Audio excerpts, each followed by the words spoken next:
Episode 29 अध्याय 4 ज्ञान कर्म और संन्यास योग में आप सभी का स्वागत है। और हाँ, एपिसोड की शुरुआत में ही आप सभी को नवरात्रि की हार्दिक शुभकामनाएं। हे भरतवंशी अर्जुन, जब जब धर्म की हानि और अधर्म की वृद्धि होती है तब तब मैं अपने आप को प्रकट करता हूं। कहने का अर्थ है कि जब जब आवश्यकता पड़ती है तब तब भगवान अवतार लेकर आते हैं। यहां तक कि एक युग में जितनी बार आवश्यकता पड़ती है उतनी बार अवतार ले सकते हैं। समुद्र मंथन के समय भगवान ने अजित रूप में समुद्र मंथन किया, कच्छ रूप में मंदराचल को धारण किया और सहस्त्रभाव रूप में मंदराचल को ऊपर से दबाकर रखा। फिर देवताओं को अमृत बांटने के लिए मोहिनी का रूप धारण किया। जब मनुष्य सांसारिक भोग विलास की वस्तुओं में अपने सुख ढूंढने लगता है और उसके लिए गलत काम में वो लिप्त हो जाता है, तब समाज में अधर्म बढ़ जाता है। जब धर्म की हानि और अधर्म की वृद्धि होती है तब धर्म की स्थापना के लिए भगवान अवतार लेते हैं। दोस्तों, आज हमारा जो समाज है वो उसी दिशा की ओर बढ़ रहा है। अब प्रश्न ये उठता है कि धर्म की हानि और अधर्म की वृद्धि होने पर भगवान अवतार क्यों नहीं लेते? इसका उत्तर यह है कि कलयुग में अभी वैसा समय नहीं आया है जिसमें भगवान अवतार लें।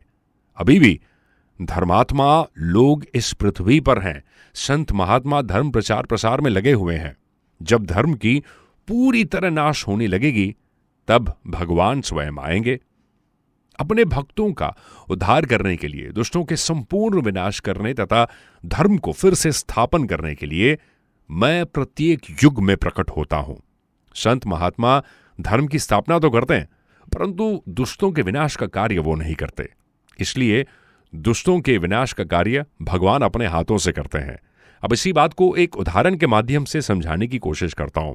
माता पिता दोनों ही अपने बच्चों का भला चाहते हैं, लेकिन जब बच्चा पढ़ाई नहीं करता, बदमाशी करता है, तो मां उसे समझाती है। बच्चा नहीं मानता तो पिता उसे मारते पीटते हैं। वास्तव में पिता उसे मारना पीटना नहीं चाहते, परंतु उसकी गलत आदत को दूर करना चाहते हैं। अब ठीक उसी प्रकार भगवान पिता के समान है और माता संत महात्माओं के समान। जब संतों के समझाने के बाद भी मनुष्य नहीं समझता तो भगवान को अवतार लेकर खुद आना पड़ता है। कृष्ण कहते हैं, हे अर्जुन, कि मैं मनुष्य के रूप में जन्म लेने की लीला करता हूं और मेरा जन्म कर्मों के परवश नहीं होता। मेरा जन्म और कर्म दिव्य है और जो मनुष्य मेरे वास्तविक रूप को जान लेता है वो शरीर त्याग करके पुनर्जन्म को प्राप्त नहीं होता, बल्कि जन्म मरण के बंधन से मुक्त होकर मुझे प्राप्त कर लेता है। राग भय और क्रोध से रहित मेरे शरणागत में ज्ञान रूप तप से पवित्र हुए मनुष्य मेरे स्वरूप को प्राप्त हो चुके हैं।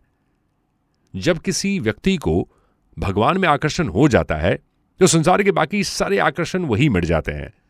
जैसे बचपन में बच्चे को कंकड़ पत्थरों से खेलना बहुत अच्छा लगता है, इसके लिए दूसरों के साथ उसकी लड़ाई भी होती है, लेकिन कहने का मतलब है कि उसके लिए कंकड़ पत्थर भी बचपन में बहुत कीमती थे, लेकिन बड़ा होने के बाद वो जो आकर्षण है वो मिट जाता है।